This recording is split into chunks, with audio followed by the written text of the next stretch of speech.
आज हम बात करेंगे चतुर्थ सेमेस्टर प्रथम प्रश्न पत्र। यहाँ पर हम देखेंगे और इसके अलावा चतुर्थ सेमेस्टर से संबंधित सभी प्रश्न पत्र इस वीडियो में आपको देखने के लिए मिलेंगे। चैनल पर नए हैं तो सब्सक्राइब जरूर करिएगा। चलिए वीडियो को शुरू करते हैं। यहाँ पर क्या हो जाएगा, चौथे सेमेस्टर का जो प्रथम प्रश्न पत्र क्या है, आरंभिक स्तर पर भाषा एवं गणित के पठन लेखन क्षमता का विकास करना। पूर्णांक जो है 50 नंबर और समय जो है 2 घंटे का होगा। इन सभी प्रश्न पत्रों को मैं अपलोड करने के बाद इन सभी प्रश्नों के सोल्व पेपर भी मैं आगे अपलोड कर दूंगा। सब्सक्राइब करिएगा चैनल को। यहाँ पर हम आगे देखेंगे वस्तुनिष्ठ प्रश्नों में कौन कौन से प्रश्न पूछे गए थे। इन सभी को आप स्वयं से एक बार जरूर हल करने का प्रयास करें। निम्नलिखित में से स्वर नहीं है, आ, ई, उ या फिर अ। वाक्य के गुण क्या होते हैं, छा। वर्ण किन दो वर्णों के मिश्रण से बना है, मुझसे बैठा नहीं जाता उदाहरण किसका है। और निम्नलिखित में अयोगवाह क्या है, उच्छिप्त वर्ण क्या है, ये आप देखेंगे। आप वीडियो को रोक के स्क्रीनशॉट ले सकते हैं, इसीलिए मैं धीरे धीरे बताने का प्रयास कर रहा हूँ। आगे हम देखेंगे श्वसन के आधार पर व्यंजनों का वर्गीकरण होता है। 3 अंकों की सबसे बड़ी संख्या क्या होती है, भाषा का भेद क्या है, 3478 में सैकड़े वाली संख्या क्या है, और किसी वाक्य की पूर्णता पर विराम चिन्ह लगता है। 10 तक के अंकों में सबसे छोटा अंक क्या है। बिना सोचे समझे अधिक खर्च करने वाले के लिए एक शब्द क्या है। निम्नलिखित में से शुद्ध शब्द क्या है। और किसी संख्या के दाहिनी ओर शून्य रखने पर वह संख्या बढ़ जाती है। और इसके बाद हम यहाँ से आगे देखेंगे अति लघुत्तरीय प्रश्न होंगे। लेखन पठन किसे कहते हैं, पठन कौशल के कोई 2 बाधक तत्व तो बताइए। उच्चारण में लगने वाले समय के आधार पर स्वरों के भेद बताइए। अंतस्थ वर्ण कौन कौन से हैं, समानार्थी शब्द किसे कहते हैं। अर्धविराम चिन्ह को परिभाषित कीजिए। रविंद्रनाथ ने शांत निकेतन की स्थापना की, इस वाक्य को कर्मवाच्य में परिवर्तित कीजिए। मूर्धन्य वर्ण कौन कौन से हैं, दीर्घ स्वर किसे कहते हैं, योजक चिन्ह लगाते हुए 2 उदाहरण लिखिए। ऊष्म व्यंजन किसे कहते हैं। संख्या 636 में दोनों 6 के स्थानीय मान का अंतर ज्ञात कीजिए। शून्य को किसी संख्या से गुणा करने पर गुणनफल क्या आता है। 40 सेब 4 बच्चों में बांटे गए, प्रत्येक बच्चे को कितने सेब मिले, यहाँ पर 48 सेब होंगे। और निम्नलिखित को अवरोही क्रम में सेट करना है। और यहाँ से शुरुआत होगी अति लघुत्तरीय यानी लघुत्तरीय प्रश्नों की। आरंभिक भाषा कौशल कौन कौन से हैं। देवनागरी लिपि की विशेषताएं बताइए। घोष एवं अघोष ध्वनियों में अंतर स्पष्ट कीजिए। शुद्ध उच्चारण अभ्यास हेतु कक्षा शिक्षण में किए जाने वाले प्रयोग बताइए।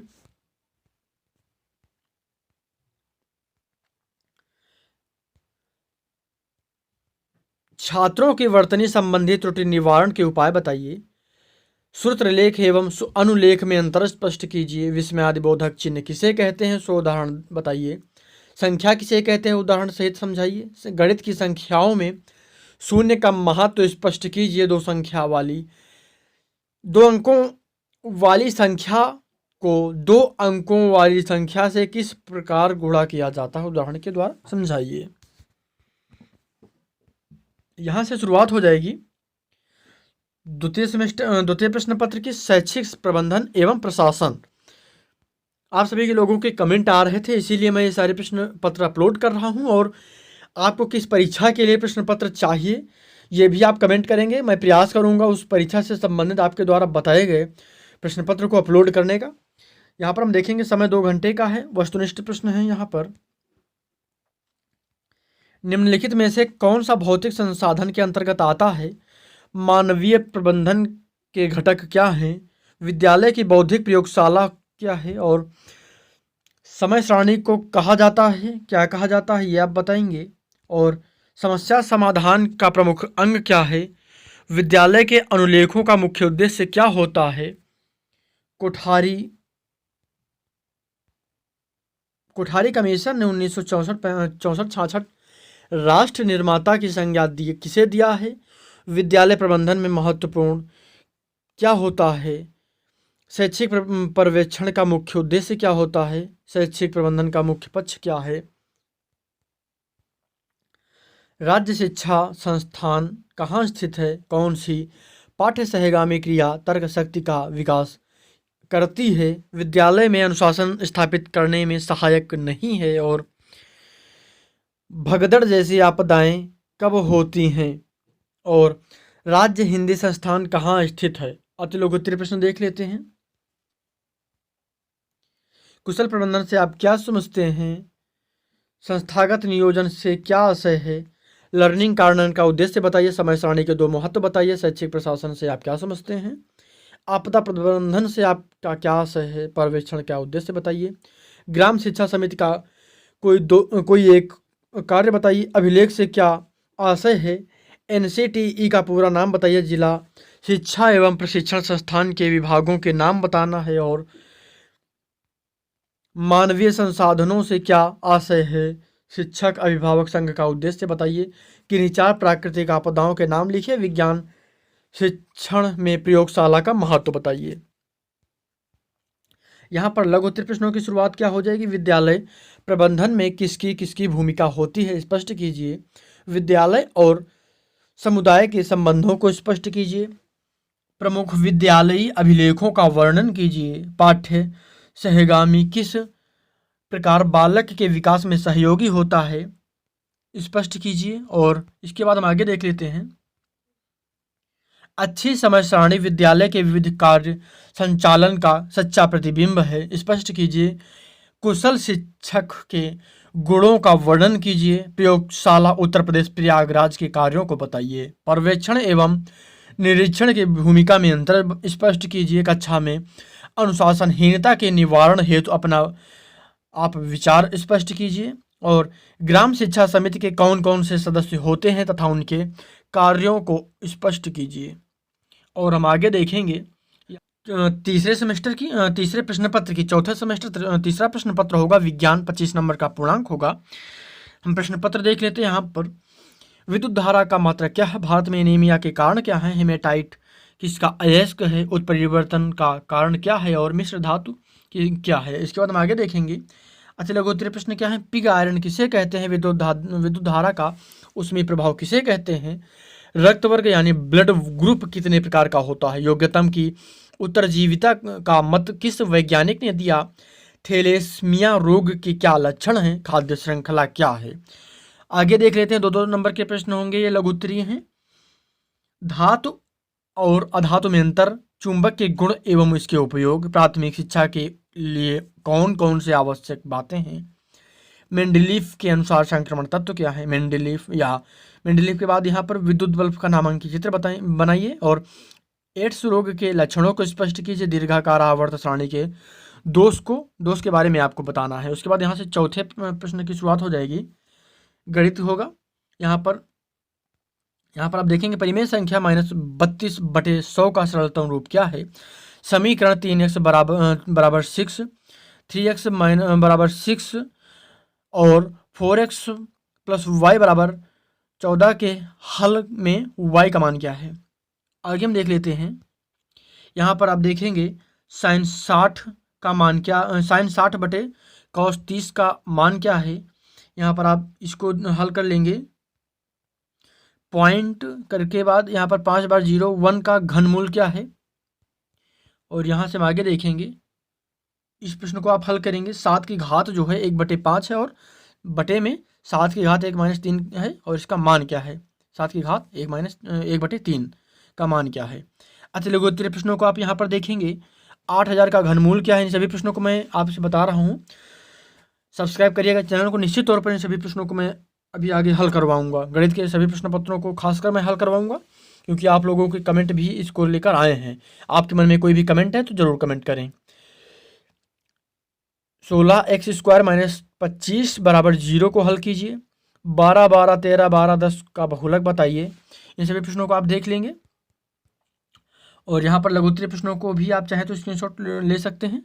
इनको मैं एक एक करके नहीं बता रहा हूँ, इनको आप इसलिए मैं धीरे चला रहा हूँ वीडियो को, ताकि आप स्क्रीनशॉट रख सकें। इसके बाद यहाँ से 5वां प्रश्न पत्र यहाँ से शुरुआत हो जाएगी। सामाजिक अध्ययन की 50 नंबर का प्रश्न पत्र होगा और 2 घंटे का टाइम होगा। यहाँ पर आप देखेंगे वस्तुनिष्ठ प्रश्न क्या हो जाएंगे। 1857 ईस्वी की क्रांति के लिए तिथि निश्चित क्या की गई थी। चौरी चौरा कांड कहाँ हुआ था, और ब्रह्म समाज की स्थापना किसने की थी। फॉरवर्ड ब्लॉक का गठन किसने किया था, और भारतीय राष्ट्रीय कांग्रेस का प्रथम अध्यक्ष कौन था। धन निष्कासन का सिद्धांत प्रतिपादन किसने किया था। और यहाँ पर आगे देखेंगे भारत में हरित क्रांति का जनक किसे कहा जाता है। विश्व पर्यावरण दिवस कब मनाया जाता है। उत्तर प्रदेश कितने मंडल में विभाजित है। जनगणना 2011 के अनुसार उत्तर प्रदेश का सर्वाधिक साक्षरता वाला जिला कौन सा है। निम्नलिखित में से कौन खरीफ की फसल है। और भारत का सबसे लंबा राष्ट्रीय राजमार्ग क्या है। और चारकुला प्रमुख लोक नृत्य कहाँ का है। और योजना आयोग के स्थान पर नीति आयोग की स्थापना निम्नलिखित में से किस वर्ष में हुई थी। और कैगा परमाणु ऊर्जा उत्पादन केंद्र भारत के किस प्रदेश में स्थित है। यहाँ से शुरुआत हो जाएगी लघुत्तरी अति लघुत्तरी प्रश्नों की। एक नंबर के सभी प्रश्न यहाँ से होंगे। रामकृष्ण मिशन की स्थापना किसने की थी। गांधी जी ने असहयोग आंदोलन किस वर्ष प्रारंभ किया। स्वराज्य हमारा जन्मसिद्ध अधिकार है, हम इसे लेकर रहेंगे किसका कथन है। होम रूल आंदोलन के प्रमुख नेता कौन कौन से थे। और भारत छोड़ो आंदोलन कहाँ से प्रारंभ हुआ। प्रथम पंचवर्षीय योजना कब लागू की गई। भारत में चांदी मुख्यतः किस प्रदेश में पाई जाती है। सुलह कुल महोत्सव कहाँ मनाया जाता है। उत्तर प्रदेश का राजकीय पक्षी कौन सा है। और विश्व ओजोन दिवस कब मनाया जाता है। आलू उत्पादन में उत्तर प्रदेश का कौन सा स्थान है। और सूचना का अधिकार भारत में किस वर्ष लागू किया गया था। उत्तर प्रदेश का सबसे कम जनसंख्या घनत्व वाला उत्तर प्रदेश का सबसे कम जनसंख्या घनत्व वाला जिला कौन सा है। भारत में पवन ऊर्जा के उत्पादन में कौन सा भारत का राज्य अग्रणी है। लिंगानुपात से क्या तात्पर्य है। यहाँ से शुरुआत होगी लघु उत्तरीय प्रश्नों की। इन सभी प्रश्नों को आप देख लेंगे। इसके बाद में यहाँ पर ये सारे जो प्रश्न हैं 2-2 नंबर के होंगे। इसका आप स्क्रीनशॉट रख सकते हैं। निश्चित तौर पर इनको आप हल करेंगे तो लाभ मिलेगा आपको आपकी परीक्षा में। इसीलिए मैं आपको ये सारे प्रश्न दिखा रहा हूँ। यहाँ से 6वां प्रश्न पत्र शुरुआत हो जाएगी। क्या होगा। हिंदी 25 नंबर का पेपर होगा ये, और 1 घंटे का टाइम होता है। जमीन पक गई है काव्य संग्रह किसका है। और स्वच्छ शब्द का अर्थ क्या है। देवेंद्र शब्द में संधि क्या है। सुंदरता शब्द की संज्ञा क्या है। आगे देखेंगे।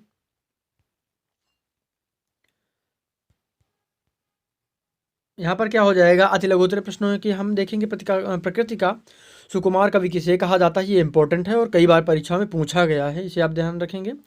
श्लेष अलंकार की परिभाषा लिखिए। प्राउपसर्ग से बनने वाले 2 शब्द बनाइए। जो पुरुष अभिनय करे वाक्यांश के लिए एक शब्द क्या कहते हैं। तत्र एक विशाल सरोवर अस्ति का हिंदी में अनुवाद कीजिए। हरि शब्द का तृतीय विभक्ति और एक वचन में रूप लिखिए। और हम आगे देखेंगे। यहाँ से शुरुआत हो जाएगी। कबीरदास जी का संक्षिप्त जीवन परिचय एवं रचनाओं का उल्लेख कीजिए। कारक किसे कहते हैं। उनके नाम तथा विभक्ति लिखिए। जीवनी एवं आत्मकथा के मूलभूत अंतर लिखिए। कहानी शिक्षण की उपयोगिता पर प्रकाश डालिए। और अपनी पाठ्य पुस्तक से 4 पंक्ति का कोई श्लोक लिखिए। निम्नलिखित शब्दों का लिखना है, हिंदी में अर्थ लिखना है और इनको संस्कृत में लिखना है, संस्कृत में संधि विच्छेद करना है। यहाँ से 7वां प्रश्न हो जाएगा अंग्रेजी का। कौन सा प्रश्न पत्र होगा यहाँ पर। अंग्रेजी का it is important for teaching English as a foreign और सेकेंड लैंग्वेज आपको बताना है। एडवर्ब ऑफ कवर्ड इज, अभी मैं इन सभी को बताऊंगा हिंदी में, तो निश्चित तौर पर आप समझ पाएंगे। आप चाहें तो इसका स्क्रीनशॉट ले लेंगे ताकि आप इसको स्वयं से हल कर पाएँ। यहाँ पर आप वेरी शॉर्ट टाइप जो क्वेश्चन होंगे इनको अभी आप स्क्रीनशॉट ले लेंगे। आगे हम देख लेते हैं। यहाँ से शॉर्ट टाइप क्वेश्चन हो जाएंगे। यहाँ पर इनडायरेक्ट हो जाएगा। उसके बाद यहाँ पर आप देखेंगे इसको आप हल करेंगे स्वयं से। इन सभी को आप हल करेंगे, निश्चित तौर पर आपको लाभ मिलेगा। और बाकी भी मैं बात में जब हल करवाऊंगा तो वहाँ पर मैं आपको बताऊंगा। यहाँ से 8वां प्रश्न पत्र शुरू हो जाएगा। शांति शिक्षा एवं सतत प्रयास 25 नंबर का प्रश्न पत्र होगा और 1 घंटे का टाइम होगा। निम्नलिखित में कौन शांति अभिवृत्ति नहीं है। बहुविकल्पीय प्रश्न होंगे यहाँ पर। किसी को हानि पहुँचाने के उद्देश्य से किया गया व्यवहार क्या कहलाता है। योग दर्शन के प्रणेता कौन है। भावात्मक एकता समिति के अध्यक्ष कौन थे। और शांति कौशलों का आधार क्या है, और यहाँ से अति लघु उत्तरीय प्रश्नों की शुरुआत हो जाएगी। ये सारे प्रश्न आप देख लेंगे, उनका स्क्रीनशॉट आप रख सकते हैं और आप स्वयं से हल करेंगे। उम्मीद है आप हल करेंगे। यहाँ से इन सभी प्रश्नों की आप स्क्रीनशॉट ले लेंगे। वीडियो बहुत लंबा हो जाता है, इसीलिए मैं इन सभी प्रश्नों को विस्तारपूर्वक नहीं बता पा रहा हूँ। अगर इन सभी प्रश्नों को एक ही वीडियो में सॉल्व पेपर के रूप में बनाने का प्रयास करूँगा और अपलोड करूँगा, बहुत लंबा वीडियो हो जाएगा। इसीलिए मैं अब ये चौथा प्रश्न पत्र था, इसके बाद सभी सेमेस्टर के सभी प्रश्न पत्रों को एक एक करके अपलोड करूँगा और उनको सॉल्व पेपर के रूप में हल आपको देने का प्रयास करूंगा। चैनल पर नए हैं तो सब्सक्राइब जरूर करिएगा, निश्चित तौर पर आपको इस चैनल पर लाभ होगा। आपके मन में कोई भी कमेंट है तो ज़रूर कमेंट करें। साप्ताहिक करंट अफेयर की शुरुआत होने जा रही है जनवरी से, तो निश्चित तौर पर आप सब्सक्राइब करें। करंट अफेयर की बेहतर तैयारी आपको इस चैनल पर करवाई जाएगी।